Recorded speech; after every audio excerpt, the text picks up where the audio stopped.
மக்களே வணக்கம். இன்றைக்கி நண்டை வச்சு ஒரு டிஷ் பண்ணிடலாம். வாங்க வீடியோக்குள்ளே போவோம். நான் 1/2 கிலோ நண்டு எடுத்துருக்கேங்க. 1/2 கிலோ நண்டுக்கு 3 நண்டு தான் இருந்துச்சு. எப்போவுமே நண்டு வாங்கினோன்னா க்ளீன் பண்ணிவிட்டு கழுவக்கூடாது.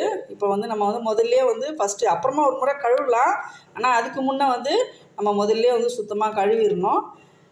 இப்போ நான் கழுவி வச்சிட்டேன். இப்போ இந்த நண்டை எப்படி ஒரு நண்டு மட்டும் நான் க்ளீன் பண்ணி காட்டுறேன். சில பேருக்கு க்ளீன் பண்ண தெரியாது. எப்படின்னு நான் எப்படின்னு க்ளீன் பண்ணோன்னு நான் காட்டுறேன். இப்போ இந்த நண்டு இருக்குது இல்லைங்களா, இதில் இந்த பகுதி எல்லாமே நான் இதில் மண்ணுலாம் இருக்கும். இந்த பகுதியில் மண் நிறையா இருக்கும். இது வேண்டாம். இதில் ஒன்றும் சதைலாம் ஒன்றும் கிடையாது. இது எடுத்துடலாம். இதில் அதிகமாக சதை இருந்துச்சுன்னா நம்ம லைட்டாக அலசிட்டு நம்ம செய்யலாம், தப்பு இல்லை. இது அரிசி களைஞ்ச தண்ணிங்க. கொஞ்சம் நம்ம அதிலே கொஞ்சம் கழுவிக்கலாம். இந்த இடத்துல கொஞ்சம் இப்படி கழுவிக்கலாம். கழுவிட்டு இப்போ பாருங்கள் எப்படி ஓப்பன் பண்ணோம். இந்த இடம் இருக்கு இல்லைங்களா, இந்த கால் பகுதியில் இப்படி கை வச்சுட்டு இப்படி பிக்கும்போது இப்படி உள்பக்கமாக இப்படி இழுத்தா மாதிரி பிக்கணும். அப்போ இந்த பக்கம் இருக்குது இல்லைங்களா, இது செனை. இதில் ஒரு இறப்பை இருக்கும். அது வேண்டாம் நம்மளுக்கு. இந்த செனவு மட்டும் அப்படியே மெப்பமாக உருவி எடுத்துடணும். இது அப்படியே அவ்வளோதான். இதுதான் அது வேஸ்ட்டு. இது அவ்வளவும் செனைங்க. இது நிறைய பேர் போட மாட்டாங்க, ஏதோ குடல்னு நினச்சிப்பாங்க. இது நம்ம தனியாக நல்லா க்ளீன் பண்ணி கழுவிக்கலாம். மீன் செனை எப்படியோ அதே மாதிரி தாங்க, டேஸ்ட்டு சூப்பராக இருக்கும். இந்த ஓடில் ஒன்றுமே கிடையாது. இது போட்டுடலாம். இப்போ இந்த செனையை நம்ம இந்த அரிசி களைஞ்ச தண்ணியில் போட்டுடலாம். கவுச்சி வாசனை கொஞ்சம் கூட அடிக்காது. அடுத்து இது இந்த சாத்துக்குடி தோல் சொலை இது மாதிரி இருக்குங்க. அது சதை பகுதி மாதிரி இருக்கும். அதை நம்ம எடுத்துடணும். அது சதை கிடையாது, அது வேஸ்ட்டு. அதை போடாதீங்க. இதை அப்படியே எடுத்துடலாம். எடுத்துட்டு இந்த இடத்துல கட்டை விரல் வச்சு நம்ம கொஞ்சம் அழுத்தம் கொடுத்து அதே அரிசி கழுவின தண்ணியில் கழுவிட்டு இதை வச்சிடலாம். இப்போ எல்லாத்தையும் நான் க்ளீன் பண்ணிவிட்டு எப்படி அலசணும் அப்படின்னு சொல்லி நான் சொல்கிறேன். இவ்வளோ தாங்க க்ளீன் பண்ணுற விதம். ரொம்ப கஷ்டம் கிடையாது. அவங்க கடையில் க்ளீன் பண்ணுறவங்க அப்படியே போட்டுருவாங்க. இந்த செனைலாம் எடுக்க மாட்டாங்க.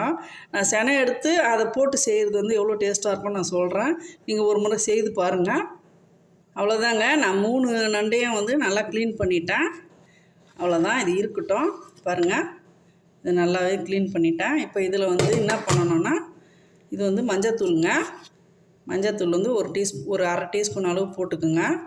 எந்த மாமிசம் நான் வாங்கினாலும், அதாவது கடல் உணவாக இருக்கட்டும், கவுச்சி, அதாவது எந்த கறியாக இருக்கட்டும், சிக்கனாக இருக்கட்டும், எதுவாக இருந்தாலும் நம்ம ஒரு 1/2 டீஸ்பூன் மஞ்சத்தூள் போட்டு கழுவும்போது அதில் இருக்கிற கிருமிங்கெல்லாம் இறந்துடும். அப்புறம் இந்த அரிசி குழந்த தண்ணிலேயே கொஞ்சமாக மஞ்சத்தூள் போட்டு இதை அப்படி ஒரு ஓரமாக வச்சிடணும். நம்ம அந்த எல்லாம் டிஷ்ஷெல்லாம் தாளிச்சு செய்யும்போது அப்போ லேசாக தண்ணியில் அலசிட்டு போட்டுடணும். கவுச்சி வாசனை கொஞ்சம் கூட இருக்காது. அதே மாதிரி இந்த செனையில் இருக்கிற கிருமிங்க எல்லாமே இந்த மஞ்சத்தூள் தண்ணியில் இறந்துடும். சுத்தமாக செய்கிறது இப்படி தான். இப்போ இதை நல்லா கழுவிடலாம்.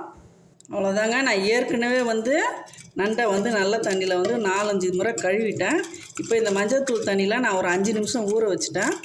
இப்போ இதில் நல்லா முக்கி எடுத்துட்டோம்னா அதில் ஒன்றுமே கிடையாதுங்க. நல்லா சுத்தமாக இருக்குது.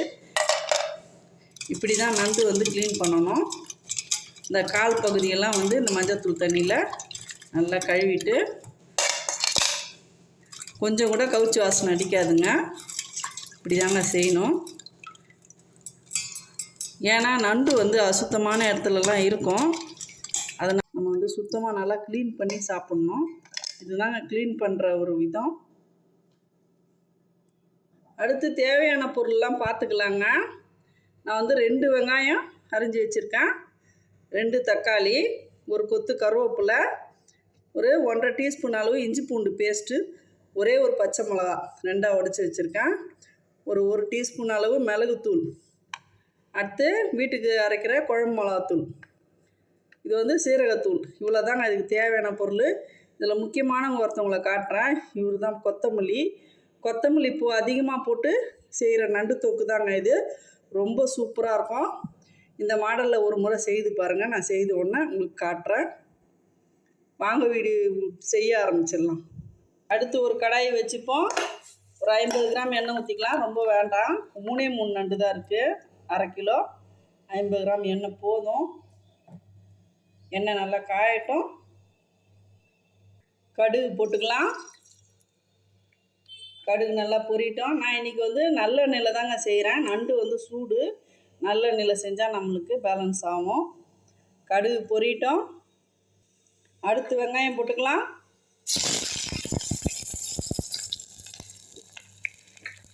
ரெண்டு கைப்பிடி அளவு வருது. இதிலே வந்து கருவேப்பிலை போட்டுக்கலாம். பச்சை மிளகா போட்டுக்கலாம். நல்லா வதக்கிக்கலாம். வெங்காயம் வந்து ரொம்ப ப்ரௌனாக ஆக தேவையில்லைங்க. இப்போ வந்து இஞ்சி பூண்டு போட்டுக்கலாம். இது சேர்ந்து நல்லா வதங்கட்டும். உங்களுக்கு நிறைய கோல்டு இருக்குது, சளி பிடிச்சிருந்துச்சுன்னா இந்த ஸ்டைலில் வந்து நண்டு செஞ்சு சாப்பிட்டு பாருங்கள். சளி இருந்த இடம் தெரியாமல் போயிடும். கோல்டுக்காக நீங்கள் நண்டு செய்கிற மாதிரி இருந்துச்சுன்னா மிளகாத்தூள் குறைச்சிட்டு மிளகுத்தூள் அதிகமாக போட்டுக்குங்க.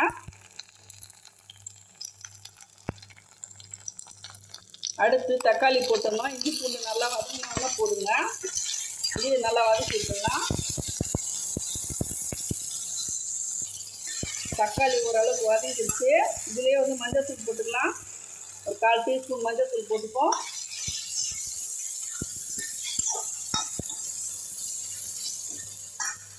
அடுத்து குழம்பு மிளகாத்தூள் போட்டுக்கலாம்.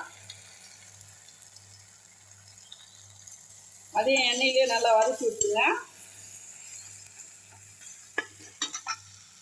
சீரகத்தூள் போட்டுங்க. மிளகுத்தூள் வந்து லாஸ்ட்டாக போட்டுக்கலாம், இப்போ போட வேண்டாம்.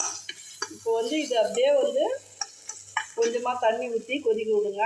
லேசாக ஒரு 1/4 டம்ளர் தண்ணி ஊற்றினா போதும். இது அப்படியே வந்து தொக்கு பழுத்துக்கு வரணும்.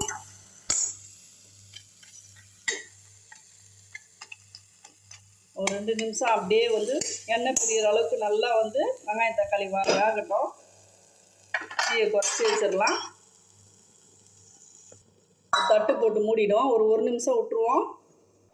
வதங்கிடுச்சா பார்ப்போம். நல்லா வதங்கிடுச்சிங்க. இந்த மாதிரி வந்து தொக்கு பதத்தில் வதங்கின பிறகு உப்பு போட்டுடலாம். அதில் ஒரு டீஸ்பூன் அளவு உப்பு போடுறேன். நண்டு எடுத்து இதில் போட்டுக்கலாம்.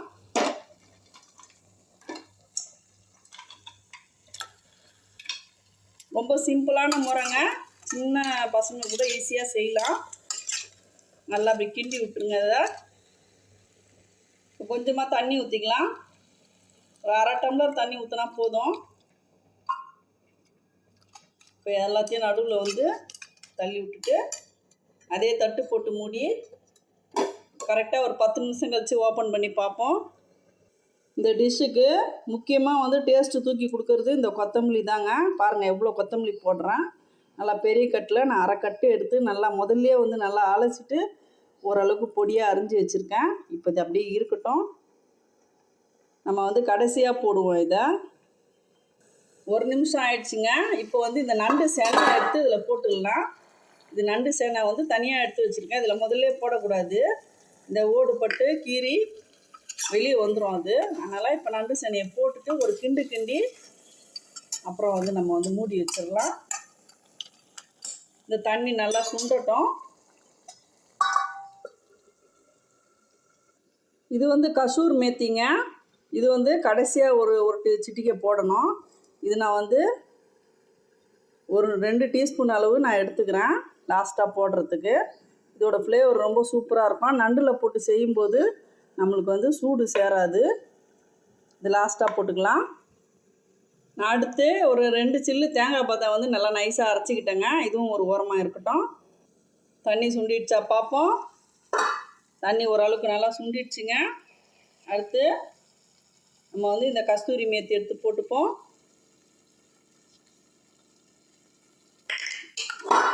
கொத்தமல்லி போட்டுக்கலாம். நல்லா கிண்டி விட்டுடலாம். 1 நிமிஷத்தில் வந்து அப்படியே வதங்கிடுங்க. ரொம்ப நேரம் கிண்டணும்னு அவசியம் இல்லை. இப்போ பெப்பர் போட்டுடலாம். பெப்பர் தூவி விட்டுடலாம். தூவிட்டு தேங்காயும் போட்டுருவோம் கையோட. நல்லா கிண்டி விட்டுடலாம். இது கொஞ்சம் தொக்கா இருந்துச்சுன்னா பரட்டின்னு சாப்பிட்றதுக்கு ரொம்ப சூப்பராக இருக்குங்க. ஒரு 2 நிமிஷம் நல்லா வந்து கொதிக்க விடுவோம். 2 நிமிஷம் கழித்து ஆஃப் பண்ணிடலாம். அவ்வளோதாங்க, 2 நிமிஷம் ஆயிடுச்சு. நம்ம வந்து ஆஃப் பண்ணிடலாம். தேங்காய் போட்ட பிறகு ரொம்ப நேரம் வந்து கொதிக்க வைக்க வேண்டாம். இப்போ வந்து ஒரு பிளேட்டில் எடுத்துக்கலாம். இதை அவ்வளோதாங்க. மேத்தி கீரை போட்டு கொத்தமல்லி போட்டு நண்டு செய்து பாருங்கள், சூப்பராக இருக்கும். இதே ஸ்டைலில் ஆவி பறக்க ஒரு நண்டு தொக்கு, மேத்தி நண்டு தொக்குங்க. இந்த வீடியோ உங்களுக்கு ரொம்ப பிடிச்சிருக்கும்னு நினைக்கிறேன். வீடியோ பிடிச்சிருந்தா லைக் பண்ணுங்கள், ஷேர் பண்ணுங்கள், சப்ஸ்கிரைப் பண்ண மறக்காதீங்க. செய்துட்டு கமெண்ட் பண்ணுங்கள். அடுத்த வீடியோவில் பார்ப்போம். தேங்க்யூ.